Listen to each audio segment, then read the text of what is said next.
Y esa es la trampa más cruel del irrespeto, que nos convence de que merecemos ese trato porque en el fondo creemos que no somos suficientes. El respeto no es una cortesía, no es algo opcional que uno puede dar o no según el humor del día. El respeto es el reconocimiento del otro como sujeto, como un ser humano completo con su historia, sus dolores, sus miedos, sus sueños. Cuando a alguien te falta el respeto, no solo te está lastimando en el presente, te está negando.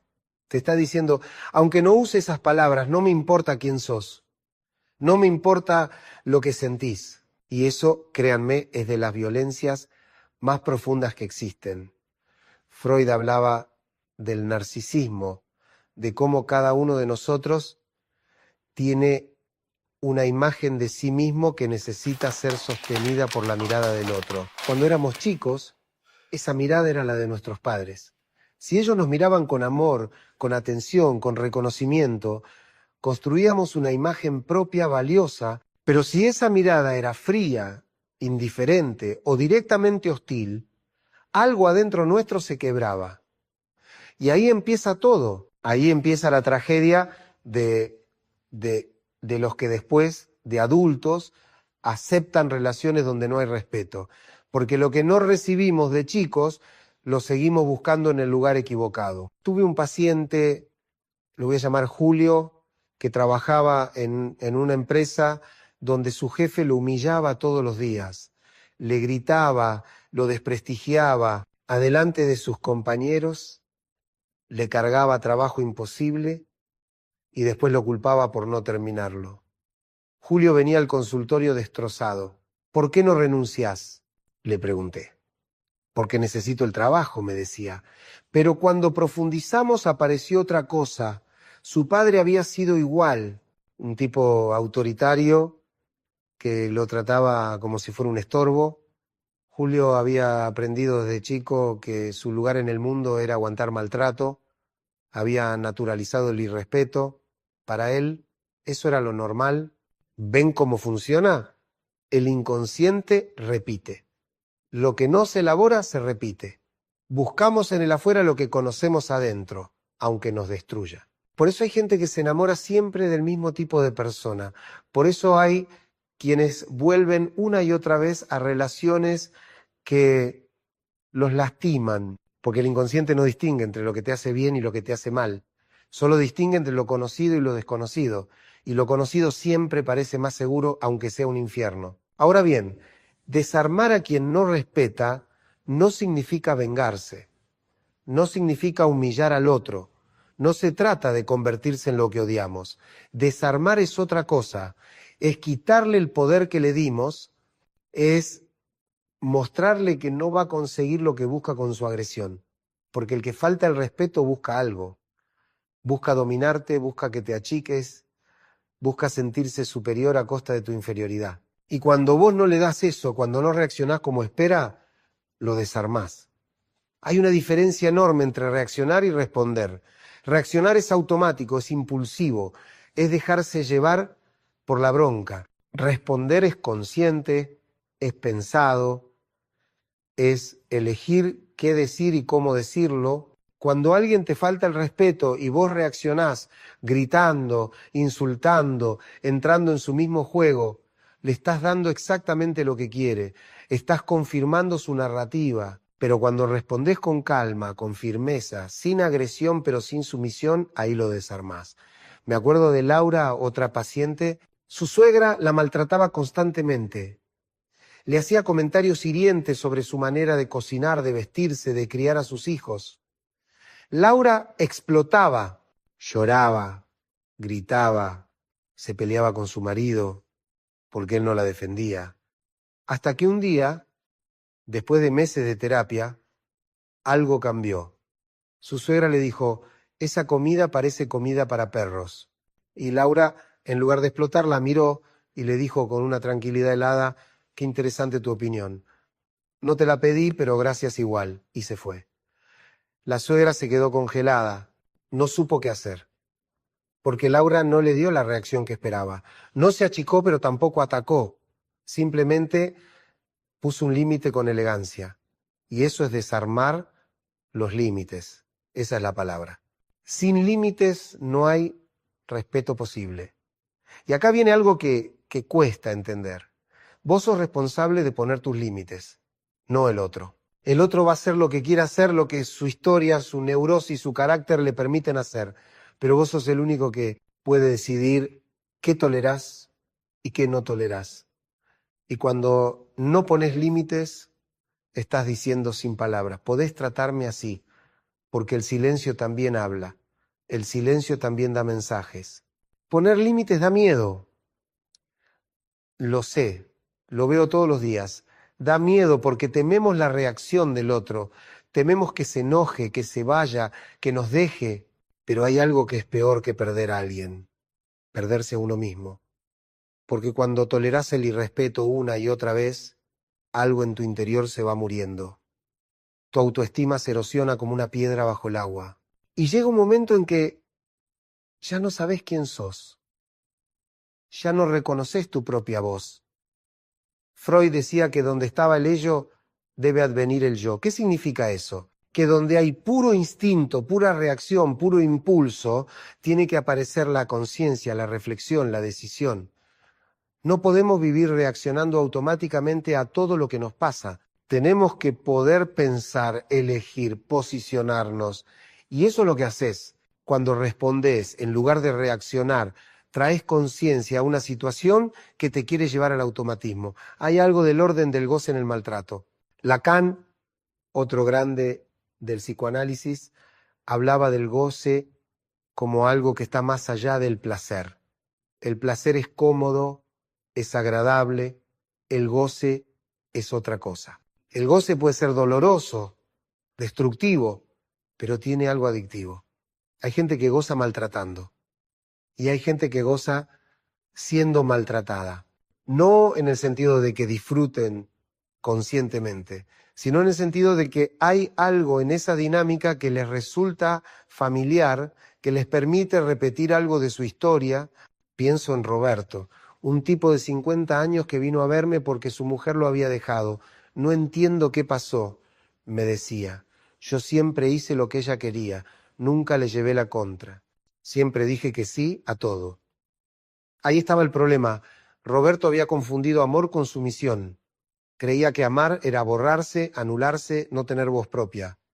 Y su mujer, al principio, se sentía cómoda, pero con el tiempo empezó a despreciarlo, porque es difícil respetar a alguien que no se respeta a sí mismo. Es difícil valorar a alguien que está dispuesto a renunciar a todo con tal de no generar conflicto. El respeto empieza en uno mismo. Si vos no te respetás, si traicionás tus propios valores, tus propios límites, tus propias necesidades, no podés esperar que los demás te respeten, porque estás dando el ejemplo de cómo tratarte. Les estás enseñando que está bien pisotearte y después te sorprende que lo hagan. Ahora, hay distintos tipos de irrespeto. Está el irrespeto explícito, el que se ve, el que grita, el que insulta, el que golpea. Ese es más fácil de identificar, aunque no necesariamente más fácil de abandonar. Pero hay otro tipo de irrespeto que es más sutil, más venenoso, más difícil de nombrar.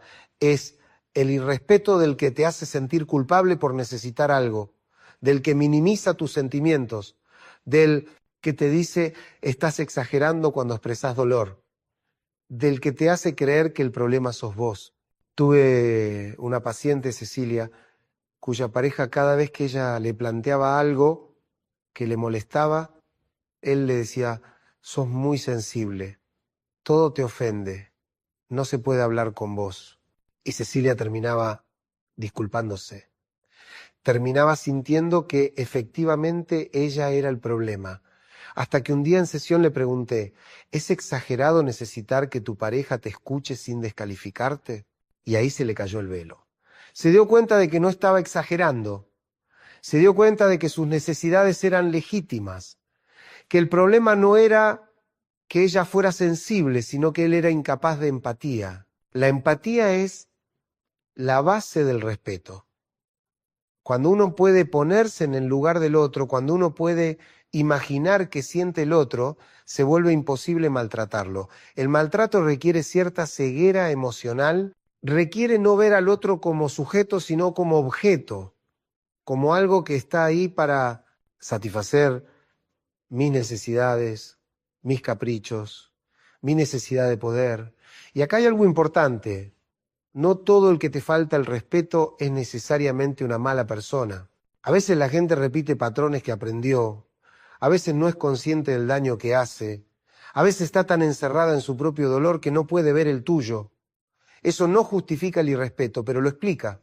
Y entenderlo te puede ayudar a no tomártelo tan personal, a no creerte la historia de que vos provocaste eso o que vos te lo merecés. Recuerdo a Daniel, un paciente que cada vez que su novia se enojaba, ella dejaba de hablarle durante días. Lo castigaba con el silencio y él entraba en desesperación. Le rogaba, le pedía perdón por cosas que ni siquiera había hecho, con tal de que ella volviera a hablarle. Hasta que en una sesión le dije, ¿te das cuenta de que ella te está manipulando? Se quedó duro. Nunca había pensado en esos términos. Para él ella solo estaba enojada, no veía la parcial manipulación, no veía que el silencio era un arma, no veía que lo estaban condicionando como un perro. El castigo emocional es una de las formas más crueles de irrespeto, porque no deja marcas visibles. No se puede fotografiar, no se puede mostrar, pero te destruye igual. Te hace sentir que estás loco, que el problema sos vos, que si tan solo fueras distinto, si tan solo hicieras las cosas bien, todo estaría perfecto. Pero no es así. El problema no es que vos no des la talla. El problema es que la vara es inalcanzable. El problema es que del otro lado hay alguien que necesita tenerte controlado, desarmar a quien no respeta. Entonces empieza por verte a vos mismo con claridad, por reconocer que lo que te están haciendo no está bien, por nombrar el maltrato, por decir, esto es violencia, esto es manipulación, esto es irrespeto. Porque mientras no lo nombres, seguís atrapado en la confusión, seguís pensando que tal vez sea culpa tuya, que tal vez si te esforzaras un poco más, si fueras un poco mejor, las cosas cambiarían. Spoiler alert, no van a cambiar. No porque vos te esfuerces más. Las cosas cambian cuando el otro decide cambiar. Y el otro solo va a decidir cambiar si las consecuencias de seguir igual son más incómodas que el esfuerzo de cambiar. Mientras vos tolerés, mientras vos aguantes, mientras vos te adaptes, el otro no tiene ningún incentivo para cambiar. ¿Para qué cambiaría si así le funciona? Acá entra algo que en psicoanálisis llamamos la ganancia secundaria. Es un concepto medio técnico, pero se entiende fácil. Cuando uno tiene un síntoma, digamos una fobia, ese síntoma le trae un sufrimiento. Eso es obvio. Pero también le trae un beneficio oculto. La persona que tiene fobia a salir de su casa sufre por no poder salir, pero al mismo tiempo, quedándose en casa evita enfrentarse a situaciones que le dan miedo. El síntoma le sirve para algo. Lo mismo pasa con las relaciones. El que maltrata obtiene poder, control, la sensación de superioridad. El que tolera el maltrato obtiene la ilusión de que con su sacrificio va a conseguir amor, o evita la angustia de la soledad, o repite un patrón conocido que, aunque doloroso, es familiar. ¿Se entiende? No es que conscientemente digamos, qué bueno que me maltratan. Es que inconscientemente hay algo que esa situación nos resuelve. Y ahí está la trampa. Porque mientras esa ganancia secundaria esté activa, va a ser muy difícil salir de esa dinámica. Por eso es importante hacer terapia. Por eso es importante mirarse adentro. Por eso es importante preguntarse, ¿qué estoy obteniendo yo de seguir en esta relación? ¿Qué miedo estoy evitando? ¿Qué estoy repitiendo de mi historia? Verónica vino a verme porque su jefe la humillaba públicamente. La retaba delante de todos, le hacía comentarios sarcásticos sobre su trabajo, la hacía sentir incompetente. ¿Por qué no te vas? Le pregunté, porque este trabajo me da estabilidad económica. Tengo miedo de no conseguir otro. Trabajamos meses en eso, en el miedo, en su autoestima, en la creencia de que no merecía algo mejor, hasta que un día renunció y sí, pasó por un tiempo difícil, pero después consiguió otro trabajo donde la trataban como persona, donde su esfuerzo era valorado, y me dijo, Gabriel, no puedo creer que haya aguantado tanto. Ahora me doy cuenta de todo lo que perdí por tener miedo. El miedo es el gran aliado del irrespeto. El que te falta el respeto lo sabe, por eso te amenaza, directa o indirectamente. Te hace sentir que sin él o sin ella no sos nada, que no vas a conseguir nada mejor, que nadie más te va a querer. Y si tenés la autoestima baja, si venís lastimado de antes, esas palabras se clavan como cuchillos. Te las creés. Hacés tuya la mirada despectiva del otro. Acá quiero que pensés en algo. ¿Alguna vez alguien te trató mal y vos en lugar de enojarte te pusiste a pensar qué hiciste mal? ¿Alguna vez te culpaste por el maltrato del otro? Si la respuesta es sí, presta atención, porque ahí hay algo tuyo que necesitas mirar. Algo de tu historia que te hace sentir responsable del comportamiento ajeno. Algo que te hace creer que si sos lo suficientemente bueno, lo suficientemente obediente, lo suficientemente callado, el otro va a dejar de lastimarte. Pero no funciona así. El que maltrata no maltrata por algo que vos hacés. Maltrata por algo que le pasa a él. Vos solo sos la pantalla sobre la cual proyecta su mierda. Y eso, créanme, es liberador entenderlo. Porque significa que no está en tus manos cambiarlo. Que no es tu responsabilidad hacerlo feliz. Que no tenés que anularte para que el otro esté bien. Hay una frase que me gusta decir en el consultorio. No podés amar a alguien que no existe. ¿Qué quiero decir con esto? Que cuando te borrás a vos mismo en una relación, cuando renunciás a lo que sos, a lo que sentís, a lo que querés, el otro no te está amando a vos. Te está amando a una versión falsificada, a un personaje que vos interpretás para complacerlo, y tarde o temprano eso se cae. Tarde o temprano te cansás de actuar. Y ahí viene la crisis porque el otro se enoja de que ya no seas el que eras, sin darse cuenta de que nunca fuiste así realmente. Tuve un paciente, Esteban, que estaba en pareja con una mujer súper exigente. Nada de lo que él hacía era suficiente. Si le compraba flores, eran las flores equivocadas. Si la llevaba a cenar, no era el restaurante que ella hubiera elegido.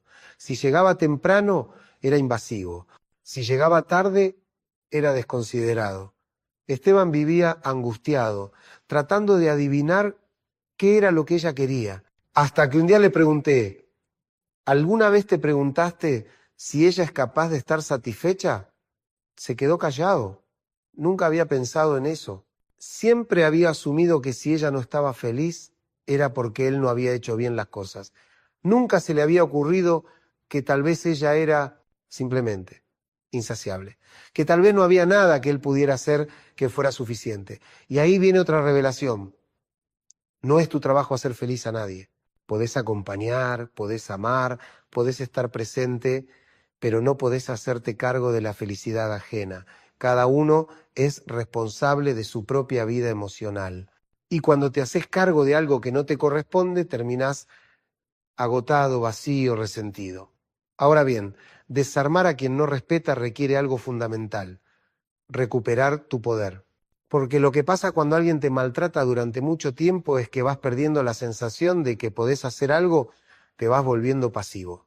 Te acostumbras a que las cosas pasen, a que el otro decida, a que tu voz no cuente, y eso es lo que se llama indefensión aprendida. Es un concepto de la psicología, cuando un ser vivo está sometido a una situación aversiva de la cual no puede escapar. Después de un tiempo deja de intentar escapar incluso cuando se abre la posibilidad. Asume que no hay salida. Se rinde. ¿Viste cuando alguien está en una relación horrible y vos desde afuera le decís déjalo y te dice no puedo? No es que no pueda, es que aprendió a sentirse impotente. Es que su mente se convenció de que no hay alternativa. Y romper esa indefensión aprendida requiere dar pequeños pasos. Requiere empezar a decir que no a cosas chicas. Requiere empezar a poner límites en cosas que parecen insignificantes. Porque cada vez que pones un límite, aunque sea uno chiquito, le estás demostrando a tu inconsciente que sí podés, que sí tenés poder, que no estás indefenso. Me acuerdo de Paula, que no se animaba a decirle a su novio que no quería ver la película que él había elegido. Es una estupidez, me decía, es solo una película. Pero no era solo una película. Era la enésima vez que su opinión no contaba. Era la repetición de un patrón donde ella siempre se adaptaba. Y le dije, probá. La próxima vez, decile que con Nier preferí ver otra cosa. Y fíjate qué pasa. Lo hizo. Y pasó algo increíble. Él aceptó. No hubo drama, no hubo pelea. Y Paula se dio cuenta de que había estado cediendo todo este tiempo sin necesidad, que su miedo era más grande que el riesgo real. Eso es clave. Muchas veces los miedos que tenemos son fantasmas. Son proyecciones de nuestra historia, no son la realidad del presente. Tenemos miedo de que si ponemos un límite, el otro se va a enojar, nos va a dejar, nos va a castigar, y a veces pasa, pero a veces no. A veces el otro respeta el límite. Y si no lo respeta, si se enoja, si te castiga por poner un límite básico, entonces ya tenés información valiosa. Esa persona no te conviene. Porque alguien que no tolera que vos tengas límites, no te quiere a vos, quiere dominarte. El amor verdadero respeta los límites. El amor verdadero no necesita que te anules. El amor verdadero te da espacio para ser quien sos, con tus necesidades, tus opiniones, tus deseos.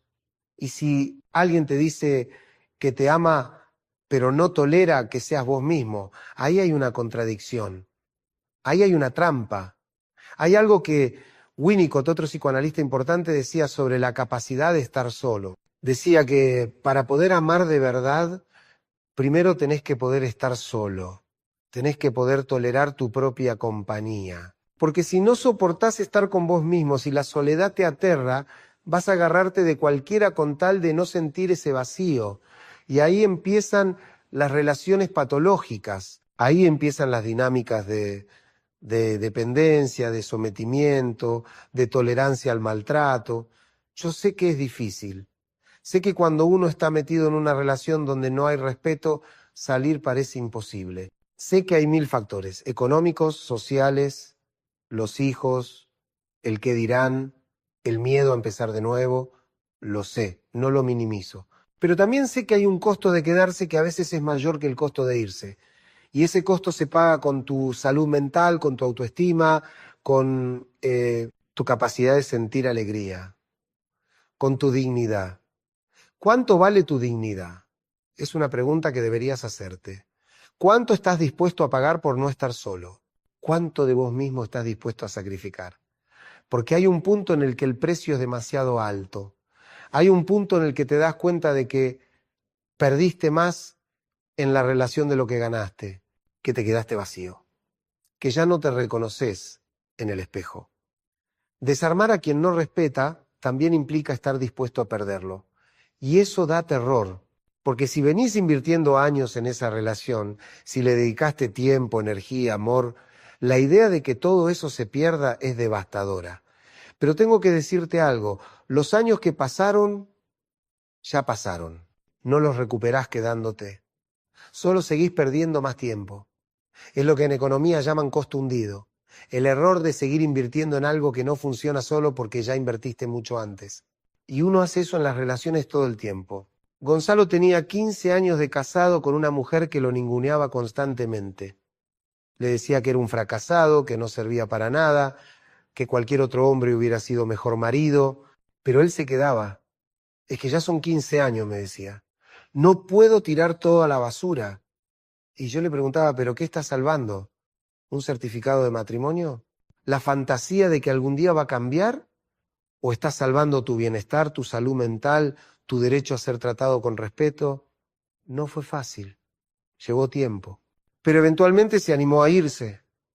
Y después me dijo, debía hacerlo hace años. No tenía idea de lo liviano que se siente estar en paz. La paz. Eso es algo que perdemos de vista cuando estamos atrapados en relaciones conflictivas. Nos acostumbramos al caos, al drama, a las peleas, y creemos que eso es normal, que eso es lo que hay, pero no hay otra cosa. Hay relaciones donde uno puede ser uno mismo sin miedo, donde uno puede expresar lo que siente sin que lo destruyan. Donde hay desacuerdos, sí, porque eso es humano, pero hay respeto, hay escucha, hay intención de entenderse. Me preguntan seguido, pero ¿cómo sé si estoy exagerando? ¿Cómo sé si realmente me están faltando el respeto o si soy yo que soy muy susceptible? Y la respuesta es, confía en lo que sentís. Si algo te duele, si algo te incomoda, si algo te hace sentir mal, eso es información valiosa. No lo minimices. No te convenzas de que no es para tanto. Tu cuerpo sabe, tu emoción sabe. El tema es que muchas veces nuestra cabeza nos convence de lo contrario. Nos dice, no seas exagerado, no hagas drama, aguanta un poco más. Y ahí viene algo que me parece central. La diferencia entre un conflicto y el irrespeto. En un conflicto, dos personas tienen posiciones distintas, quieren cosas distintas, pero se tratan como iguales. Hay un respeto de base, hay una voluntad de buscar una solución donde los dos puedan estar más o menos bien. En el irrespeto, no. En el irrespeto, uno está arriba y el otro está abajo. Uno tiene la razón y el otro está equivocado. Uno decide y el otro obedece. Esa no es una relación, eso es una jerarquía de poder. Y las relaciones de amor no deberían ser así. Hay algo del orden de la simetría que se tiene que dar entre dos personas que se aman. No quiero decir que tengan que ser idénticos, ni que tengan que aportar lo mismo en todos los aspectos, pero sí que los dos sean sujetos, que los dos tengan voz, que los dos tengan derecho a sus sentimientos, a sus necesidades, a sus límites. Y cuando esa simetría se rompe, cuando uno tiene todo el poder y el otro no tiene nada, ahí hay un problema. Pienso en Teresa, que vino a terapia porque su novio le revisaba el celular, le pedía las contraseñas de todo, del mail, de las redes sociales, del banco, y si ella se negaba, él le decía, ¿qué tenés que ocultar? Si no haces nada malo, ¿por qué no me das las claves? Y Teresa se sentía culpable, sentía que efectivamente si no tenía nada que ocultar, ¿por qué no dárselas? Pero eso es una manipulación, porque todos tenemos derecho a la privacidad, todos tenemos derecho a un espacio propio. Y el hecho de que alguien te exija acceso total a tu vida no es amor, es control. Es una forma de irrespeto encubierta de preocupación. El irrespeto tiene muchas caras. Está el que grita, sí, pero también está el que controla, el que manipula, el que te hace sentir culpable, el que te aísla de tus amigos y tu familia, el que minimiza tus logros, el que te compara con otros para que te sientas inferior, el que usa tu intimidad en tu contra, el que te castiga con el silencio. Todas esas son formas de irrespeto y todas lastiman. Desarmar a quien no respeta, entonces requiere que vos identifiques cuál es el mecanismo que esa persona usa, porque cada uno tiene su estilo. Y una vez que lo identificás, podés prepararte, podés anticipar, podés decidir cómo vas a responder. Porque respondás como respondás, lo importante es que no sea automático. Lo importante es que sea una decisión, que vos elijas cómo posicionarte. Hay gente que cuando le ponen un límite, redobla la apuesta, se enoja más, grita más, amenaza. Y ahí es donde uno se achica, donde uno dice, bueno, no digo nada más porque se pone peor. Pero fíjense lo que pasa ahí. La persona aprendió que con enojarse más, vos te callás. Entonces, la próxima vez que le pongas un límite, ¿qué va a hacer? Se va a enojar más todavía, porque sabe que funciona, sabe que vos te vas a achicar. La única forma de romper ese círculo es mantenerte firme aunque el otro se ponga peor. Y eso, lo sé, es aterrorizante, porque no sabes hasta dónde puede llegar. No sabes si va a volverse violento, si se va a ir, si va a ser una escena. Pero tenés que evaluar, ¿vale la pena vivir así? ¿Vale la pena estar con alguien que, para que respete tus límites, tenés que tenerle miedo? Porque de eso se trata. Cuando uno tolera el irrespeto por miedo, no está en una relación de amor, está en una relación de dominación, y eso no es amor. El amor no da miedo, el amor da seguridad. El amor te sostiene, no te destruye. El amor te permite crecer, no te obliga a achicarte. Recuerdo a Mariana, que estaba casada con un tipo que cada vez que ella planteaba algo que le molestaba, él amenazaba con irse. Si no te gusta, me voy, le decía. Y Mariana entraba en pánico. Le rogaba, se retractaba, hacía lo que fuera con tal de que él no se fuera. Hasta que un día, en terapia, le dije, ¿y si se va? ¿Qué pasaría? Y ella se puso a llorar. Me quedaría sola, me dijo. No podría soportarlo. Y ahí trabajamos. En ese miedo a la soledad, en la idea de que estar sola era lo peor que le podía pasar. Hasta que se dio cuenta de que lo peor que le podía pasar era seguir con alguien que la tenía de rehén emocional. El día que ella le dijo, si querés irte, andate, todo cambió. Él no se fue, porque en realidad no quería irse. Solo quería tenerla controlada. Y cuando vio que la amenaza ya no funcionaba, tuvo que cambiar de estrategia. Algunos lo hacen. Otros efectivamente se van. Y si se van, mejor, porque demostraron que no estaban dispuestos a construir algo real, que lo que querían era poder, no amor. Hay una pregunta que suelo hacer en el consultorio: ¿cómo te tratarías a vos mismo si fueras tu mejor amigo? Y la mayoría de la gente se queda pensando, porque se dan cuenta de que nunca tolerarían que un amigo sea tratado como ellos se dejan tratar. Que nunca le dirían a un amigo las cosas horribles que se dicen a sí mismos, que tienen más compasión por los demás que por ellos mismos. Y eso habla de una falta de amor propio, de una herida profunda que hay que sanar. El amor propio no es egoísmo, no es creerse superior a los demás, es reconocer tu propio valor, es saber que mereces ser tratado con respeto, que tus necesidades importan, que tu dolor es legítimo. Y cuando tenés eso claro, cuando eso está sólido adentro tuyo, se vuelve muy difícil que alguien te pise, porque vos mismo te defendés, porque tu propio criterio es más fuerte que la opinión ajena. Claudia llegó a mi consultorio destrozada. Su ex la había dejado por otra y ella se sentía un desecho. Soy fea, soy aburrida, no sirvo para nada, me decía. Y cuando empezamos a trabajar, apareció que ella ya se decía esas cosas antes de que él la dejara. Que su ex solo confirmó una creencia que ella ya tenía, que no era suficiente. Y ahí está el peligro. Porque cuando uno ya viene con esa herida, el maltrato del otro se mete fácil. No encuentra resistencia. Encuentra un terreno fértil. Entonces, desarmar a quien no respeta es, en gran parte, sanarte a vos mismo. Es cerrar esas heridas viejas. Es dejar de creerte las mentiras que te dijeron. Es construir una imagen propia que no dependa de la aprobación ajena. Y eso, créanme, es trabajo, es terapia. Es mirarse al espejo y reconocer lo que hay de valioso en vos, aunque nadie más lo vea.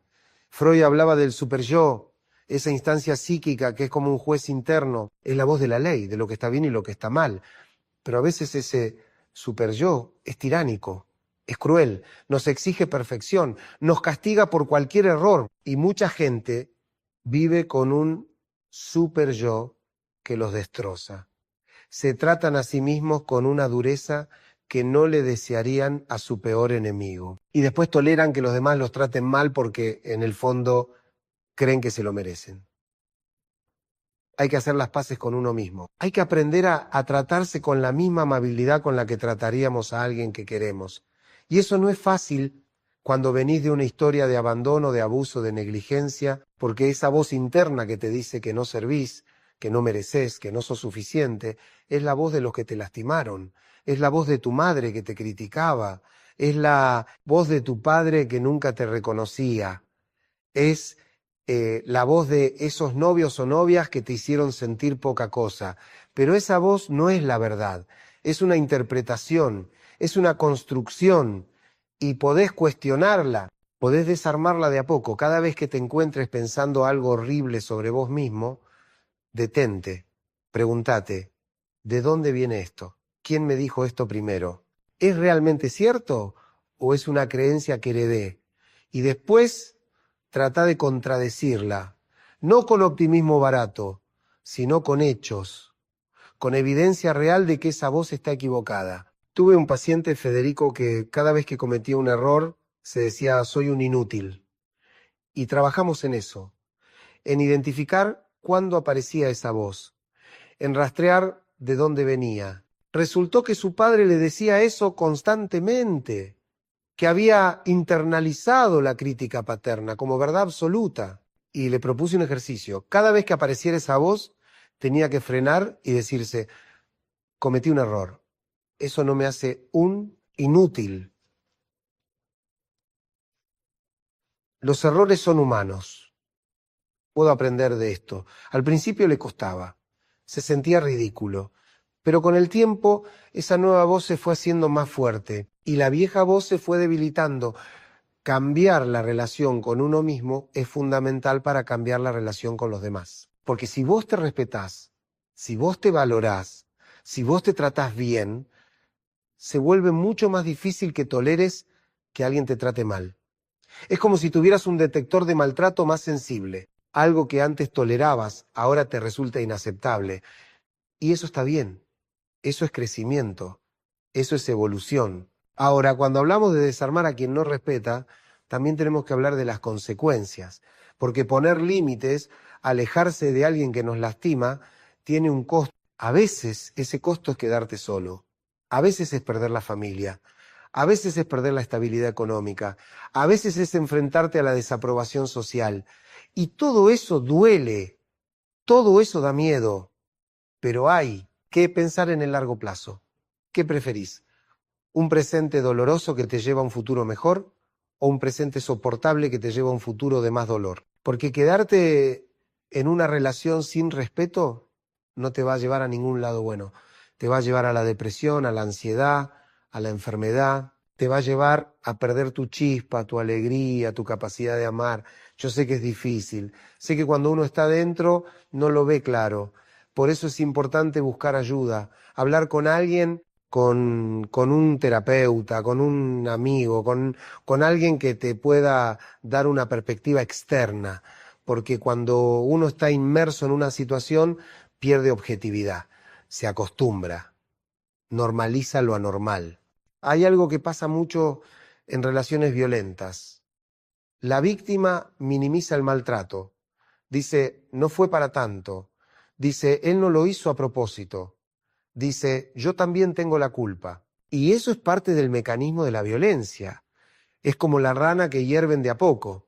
Si la tirás en agua hirviendo, salta, pero si la pones en agua fría y la calentás de a poco, se queda ahí hasta que se muere. El maltrato muchas veces empieza de a poco. Un comentario sarcástico, una mirada de desprecio, un estás exagerando cuando planteas algo y uno lo deja pasar, no es para tanto, pensás. Pero después viene otro comentario y otro, y cada vez son más frecuentes, más hirientes, más destructivos. Y cuando querés acordar, estás metido en una dinámica que no sabes cómo salir. Por eso es importante no dejar pasar las señales de alarma, no minimizar, no justificar. Si algo te hace sentir mal, si algo te parece que está mal, confía en tu intuición. No esperes a que se ponga peor para reaccionar, porque cuando se pone peor es más difícil salir. Leonardo vino a verme después de que su novia lo golpeara.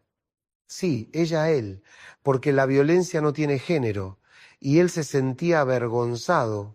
Sentía que como hombre no podía decir que una mujer le pegaba, que se iban a reír de él, que no le iban a creer, y esa vergüenza lo mantenía atrapado. Trabajamos mucho en eso, en la idea de que todos, absolutamente todos, hombres y mujeres, tenemos derecho a ser respetados, que nadie merece que le peguen, que no importa el género, el maltrato es maltrato.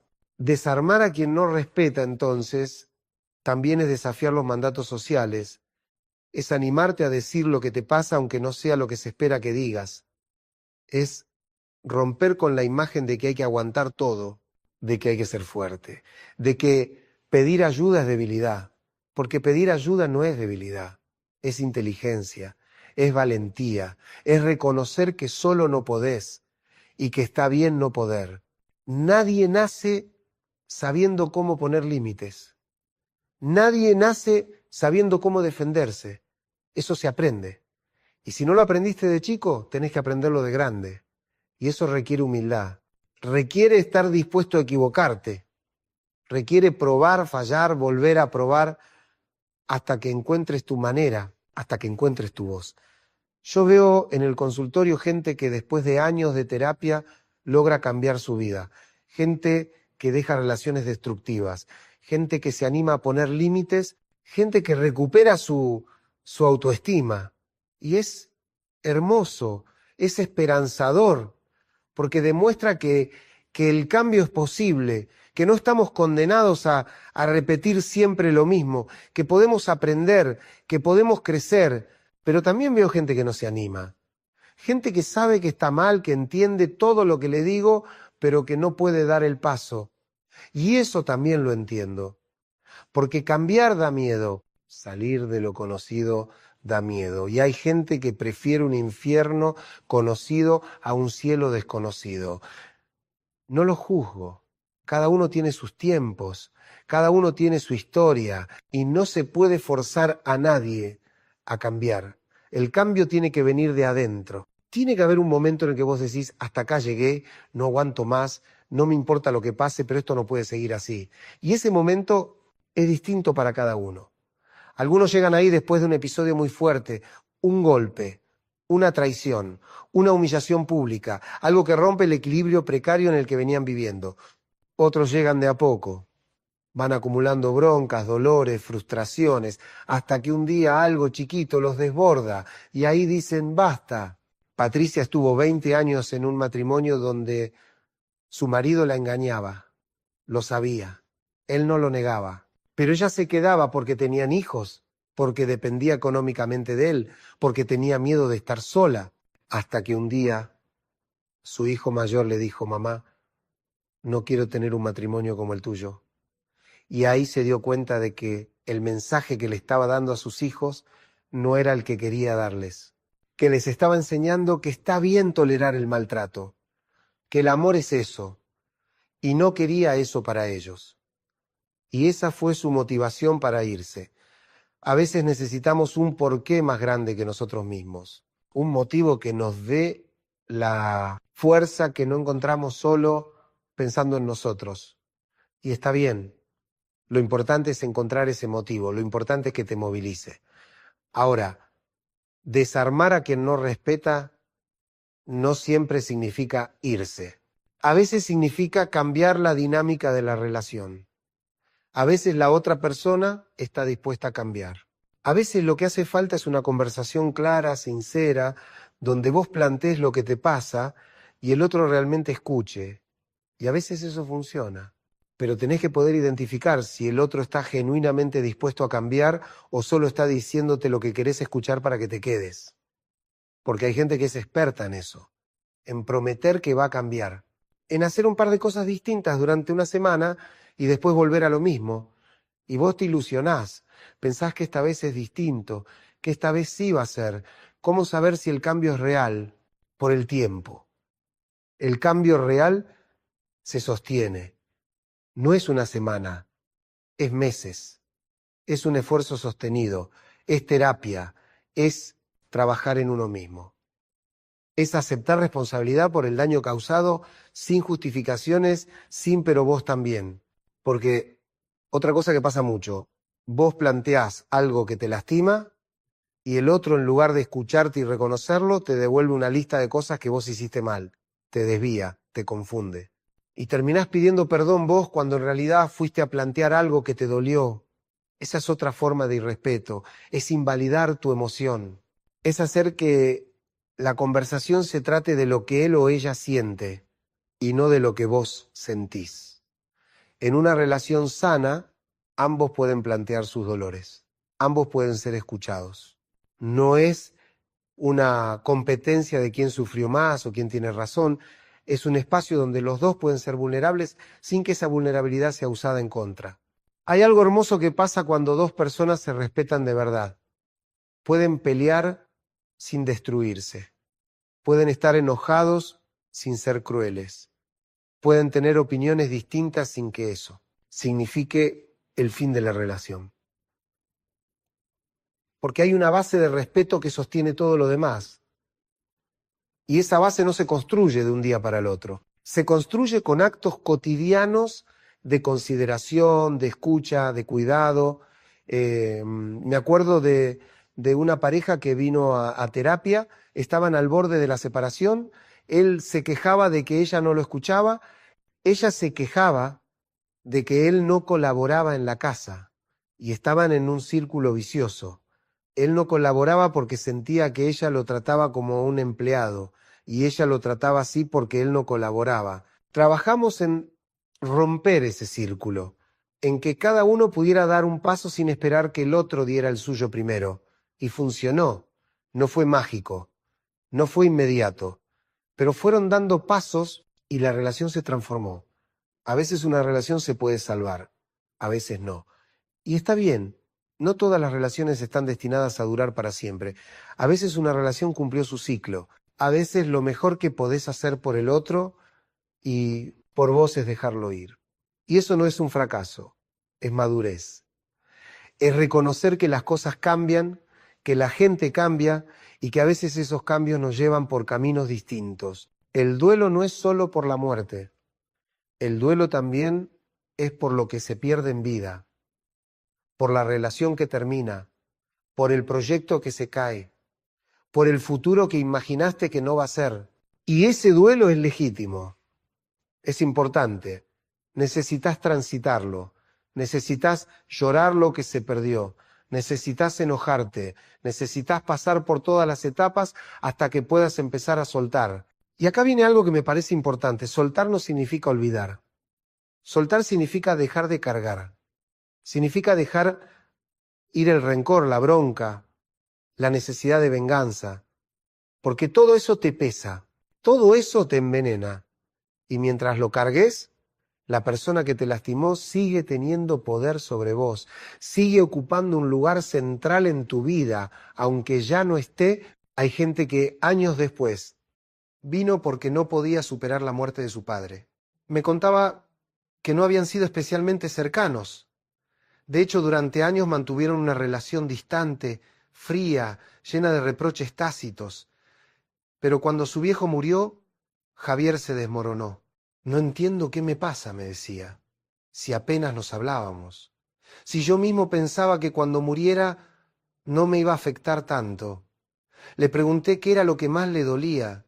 Después de un largo silencio me dijo algo que no voy a olvidar jamás. Me duele que ya no puedo demostrarle que valgo. Toda mi vida esperé que me viera, que se sintiera orgulloso de mí. Y ahora que ya no está, siento que una parte enorme de mí dejó de tener sentido. Ahí está el núcleo del asunto. Javier no lloraba por su padre, al menos no directamente. Lloraba por esa parte de él que vivió siempre en función de la mirada paterna, esperando reconocimiento, buscando aprobación. Cuando su padre murió, esa parte quedó huérfana, sin destinatario, sin razón de ser, y ese vacío, esa orfandad interior es lo que experimentamos como dolor insoportable. El psicoanálisis nos enseña que el yo no es algo fijo, cerrado, definitivo. El yo se construye en relación con los otros. Somos en gran medida lo que los otros hacen de nosotros. Y también somos lo que nosotros hacemos con eso que los otros hicieron de nosotros. Es un proceso dinámico, complejo, permanente. Por eso cuando perdemos a alguien importante, no es solo que extrañemos su presencia física o su voz o sus abrazos. Es que perdemos una parte de nuestra propia estructura psíquica, un pedazo de nuestra identidad que se sostenía en la relación con ese otro. Freud hablaba de la libido, esa energía psíquica que invertimos en objetos de amor. Cuando amamos a alguien, catectizamos a esa persona. Es decir, depositamos en ella una cantidad importante de nuestra energía vital. Y cuando esa persona se va, esa energía queda como flotando, sin saber a dónde ir. El duelo es el trabajo psíquico de retirar esa energía del objeto perdido y reinvertirla en otra parte. Pero ese trabajo no es instantáneo. Lleva tiempo. duele, sangra. Les voy a contar algo que viví de cerca. Tuve una amiga, una mujer brillante, llena de vida, que estuvo casada durante 15 años. Un día su marido la dejó sin aviso previo. Simplemente le dijo que ya no la amaba y se fue. Ella cayó en una depresión profunda. Dejó de trabajar, de ver amigos, de hacer las cosas que antes disfrutaba. Durante meses lo único que hacía era llorar y preguntarse qué había hecho mal. Un día me dijo: Gabriel, siento que me arrancaron la mitad del cuerpo. No sé quién soy sin él. Esa frase lo resume todo. No sabía quién era sin él porque gran parte de su identidad se había construido en función de ese vínculo. Era la esposa de, la compañera de, la mitad de una pareja, y cuando esa pareja se disolvió, ella quedó flotando en el vacío, sin referencias, sin puntos de apoyo. Acá es donde muchos cometen un error. Creen que el duelo es proporcional a la calidad de la relación. Piensan: si me trataba mal, debería superarlo rápido. Si la relación era tóxica, debería estar feliz de que se acabó. Pero no funciona así. El duelo no mide la felicidad que te dio el otro, mide la cantidad de vos mismo que invertiste en ese vínculo. Por eso hay gente que llora más por una relación mediocre de 10 años que por una relación maravillosa de 6 meses. Porque en esos 10 años depositó sueños, proyectos, versiones de sí misma que ahora quedan obsoletas, inútiles, dolorosas. Pensemos en los rituales. Cada pareja, cada familia, cada vínculo tiene sus rituales. El café de la mañana compartido, la serie que miraban juntos los domingos, el lugar donde iban a comer cada aniversario. Esos rituales son importantes porque estructuran nuestra vida cotidiana, le dan forma y sentido a nuestros días. Cuando el otro se va, esos rituales pierden sentido. Y con ellos perdemos una parte de nuestra rutina, de nuestra identidad diaria. Ya no sos el que toma café con alguien por la mañana, sos el que toma café solo. Y esa soledad no es solo la ausencia del otro, es la ausencia de una versión de vos que solo existía en ese ritual compartido. Me acuerdo de una paciente, Carla, que me contó algo conmovedor. Su abuela había muerto 6 meses atrás y ella seguía llorando todas las noches. Me decía: no puedo parar, Gabriel. Éramos muy cercanas, pero no vivíamos juntas, no nos veíamos todos los días. No entiendo por qué me duele tanto. Le pedí que me contara qué era lo que más extrañaba, y me dijo: extraño llamarla y contarle mis cosas. Extraño que me diga que estoy haciendo las cosas bien, que me aconseje, que me escuche sin juzgarme. Siento que perdí mi lugar seguro. Ahí estaba la clave. Carla no lloraba solo por su abuela. Lloraba por esa versión de sí misma que podía ser vulnerable, que podía pedir ayuda, que podía fallar y aún así sentirse amada incondicionalmente. Su abuela era el espejo donde ella se veía como alguien valioso, y cuando ese espejo desapareció, Carla quedó sin esa confirmación externa de su propio valor. El amor, y esto es algo que repito seguido, no siempre salva, a veces hiere. A veces nos ata a versiones de nosotros mismos que son limitadas, dolorosas, insuficientes, pero incluso así duele perderlo, porque perder el amor es perder una parte de nuestra historia, de nuestra narrativa personal. Es tener que reescribir el relato de quiénes somos sin ese capítulo que creíamos fundamental. Freud distinguía entre duelo y melancolía. El duelo es sano, es el proceso normal de elaborar una pérdida. La melancolía, en cambio, es patológica. En el duelo sabemos que perdimos. En la melancolía sabemos que perdimos algo, pero no sabemos qué. En el duelo eventualmente podemos retirar nuestra libido del objeto perdido y reinvertirla en otro lado. En la melancolía nos quedamos pegados a la pérdida, identificados con ella, sin poder soltarla nunca. La diferencia es sutil, pero crucial, y la clave está justamente en poder reconocer qué es lo que perdimos de nosotros mismos, no solo qué perdimos del otro. Volvamos a Marcela, la mujer que mencioné al principio. Después de varios meses de trabajo terapéutico, pudo poner en palabras algo fundamental. Me dijo: Gabriel, me di cuenta de que no lloro por él. Lloro por los 8 años que perdí tratando de ser la mujer que él quería que fuera. Lloro por todas las cosas que dejé de hacer, los sueños que pospuse, las partes de mí que escondí para no molestarlo. Lloro por esa Marcela que sacrificó tanto y al final igual no fue suficiente. Eso es duelo genuino, no es idealizar al otro, no es decir era perfecto y lo perdí. Es reconocer lo que uno perdió de sí mismo en esa relación y dolerse por ello. Y acá viene algo importante que quiero que entiendan. El duelo no es solo por las pérdidas reales concretas. También hacemos duelo por las pérdidas simbólicas. Perdemos ilusiones, expectativas, fantasías de futuro.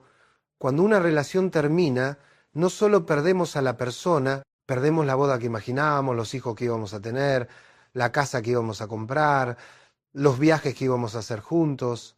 Perdemos un futuro entero que existía solo en nuestra cabeza, pero que sentíamos tan real como el presente.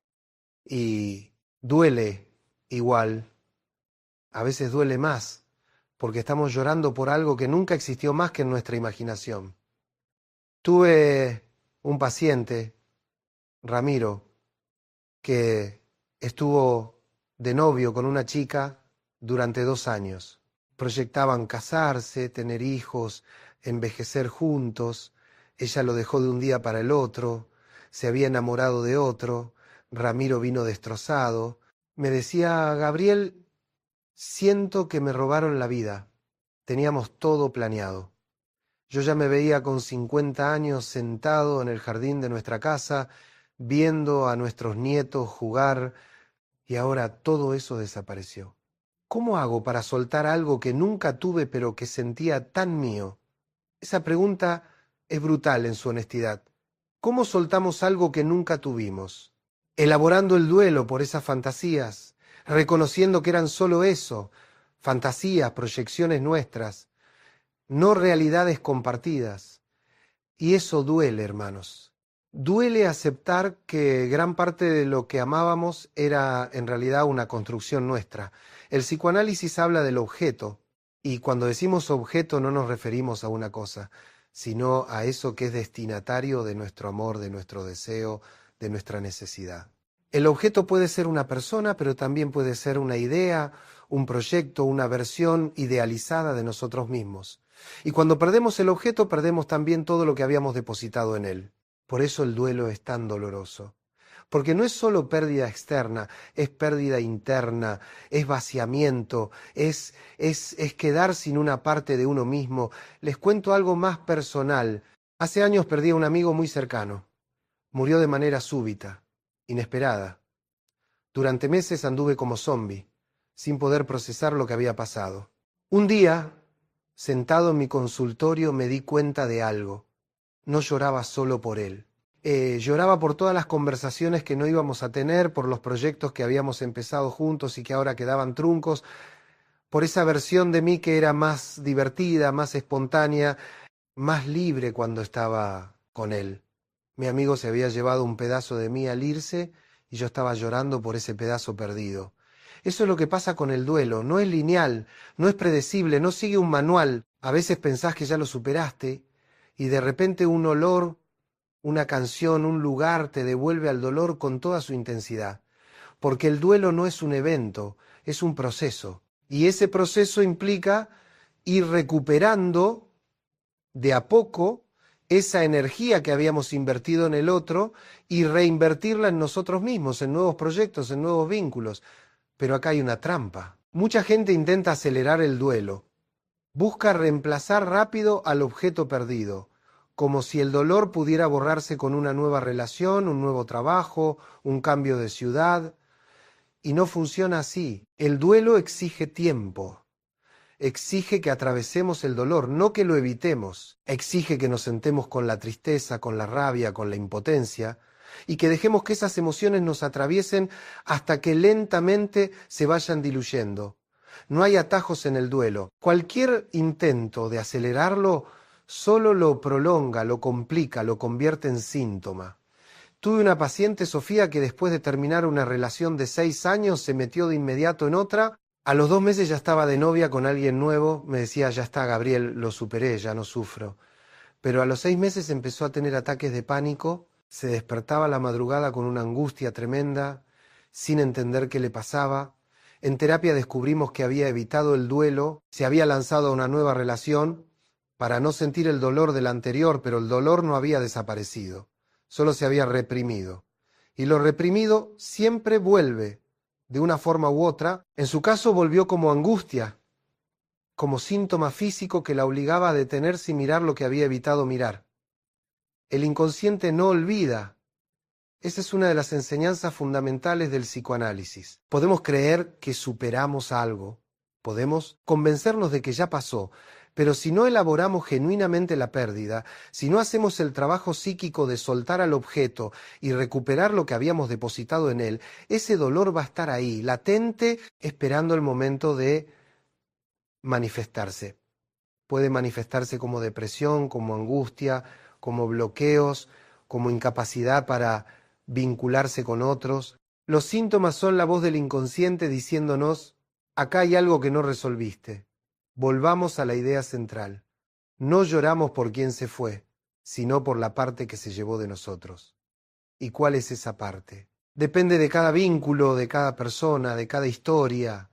Puede ser la parte que se sentía amada, la parte que se sentía vista, la parte que tenía un propósito. Puede ser la parte que soñaba con un futuro específico, la parte que se permitía ser vulnerable, la parte que era feliz de una manera particular. Sea lo que sea, es una parte nuestra.